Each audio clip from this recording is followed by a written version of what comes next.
Ever feel like the usual you've arrived version of success, Right. like the big paycheck, the fancy stuff? Yeah. It's kind of, I don't know, missing something. Yeah, like it's kind of surface level. Exactly. Like there's got to be more to it than that, right? Right. Well, that's what we're digging into today. A source that goes way beyond the typical success story Yeah. and connects achievement to, get this, something almost dot divine. Ooh, divine success. I like the sound of that already. Right. So we're cracking open this piece. It's called Hold On Pasted Text.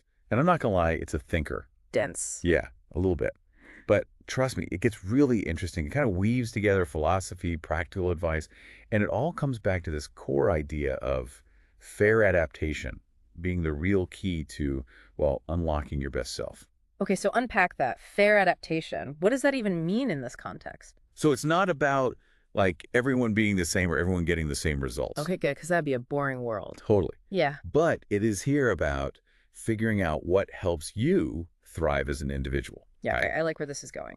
So it's more about understanding what makes you tick. Exactly. It's like, imagine a garden, right? You wouldn't plant a cactus in a swamp and expect it to, suddenly become a water lily. Yeah, that's just bad gardening. Right. Fair adaptation is kind of like that. It's about understanding your own personal terrain, your strengths, and finding the best environment, the best situations where you can naturally excel. Mm. So it's less about fitting into some mold Right, because who wants to be a mold? and more about figuring out what helps you blossom. Okay, I'm with you. So how do we figure that out? How do we figure out what our dot terrain is? Well, think about it this way. Think about a time when you felt truly successful, like really, truly in your element. Were you forcing yourself to do something that totally went against your gut? Or were you in a role, a project, a conversation even, where your strengths were being used? Like you were in the zone. That, my friend, is fair adaptation in action. Okay, that makes sense. It's about recognizing those moments where things just click. Exactly. In this pasted text thing, it doesn't just stop there. It also talks about balancing those big, crazy dreams we have, like our big, hairy, audacious goals. I'm all about those. Me too. Hmm. But it talks about balancing those with, the reality of where we are right here, right now, and what we need to do to get there. Yeah, it's great to have the big vision, but you need a plan to get there. Exactly. And it's about bridging that gap between the dream and where we are now. Yeah. It's about bridging that gap with action. Think of it like this. You wouldn't just wake up one day and decide to run a marathon without any training, would you? Well, I mean, you could, but it wouldn't be pretty. No, not at all. Yeah. You'd set smaller goals first, right? Yeah. You'd run a 5K, then maybe a 10K, and kind of work your way up. Respect the process. Exactly. Mm. And that's what this is all about. It's about respecting the journey, putting in the work, and constantly optimizing along the way. Mm. It's like, this just reminded me of something I read about this musician. He was amazing, like just unbelievable natural talent. But you know what? He still practiced every single day. He said something like, the music flows through me, but I have to keep the channel clear. Wow, that's profound. Right. And it ties right back into this whole idea. But are you ready for the part that really kind of blew my mind? Hit me. So the source, it connects this idea of achieving your potential, like really going to it connects that to divinity. Okay, hold on. Divinity. Now we're getting really out there. I know, right?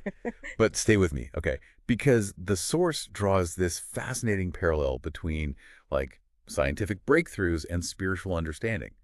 Think about a scientist. They're on the verge of this huge discovery, pushing the boundaries of what we know about, like, I don't know, quantum physics or something. Okay, I'm picturing it. Or an artist so completely lost in their craft that they lose all track of time. That feeling of tapping into something bigger than ourselves, that flow state. That's kind of the energy this source is talking about when it mentions divinity. So it's about realizing that we're capable of so much more than we usually give ourselves credit for. Exactly. Like, what if we all have that potential for greatness within us? It's just about tapping into it. Finding that divine spark. Yes. And the source actually argues that we haven't truly succeeded until we've tapped into our full human potential.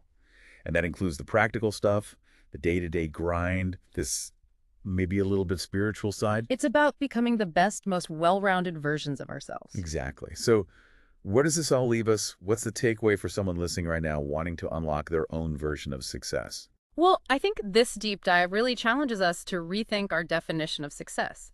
It's not just about the end goal. It's about the journey of continuous growth. Yeah. It's about aligning your actions with your unique strengths, setting realistic goals on the path to your biggest dreams, and yeah, maybe even tapping into that flow state where you feel truly connected to, well, everything. It's like that quote, what is it? What would you do if you knew you could not fail? Maybe that's the kind of energy we need to bring to our definition of success. Totally. Because this deep dive, it makes you wonder, what if we're capable of even more than we think? What if, by really embracing our strengths and striving for that higher potential, what if we unlock a level of success we never even thought was possible? What if success isn't just about what we achieve, but who we become in the process? Now, that is something to think about.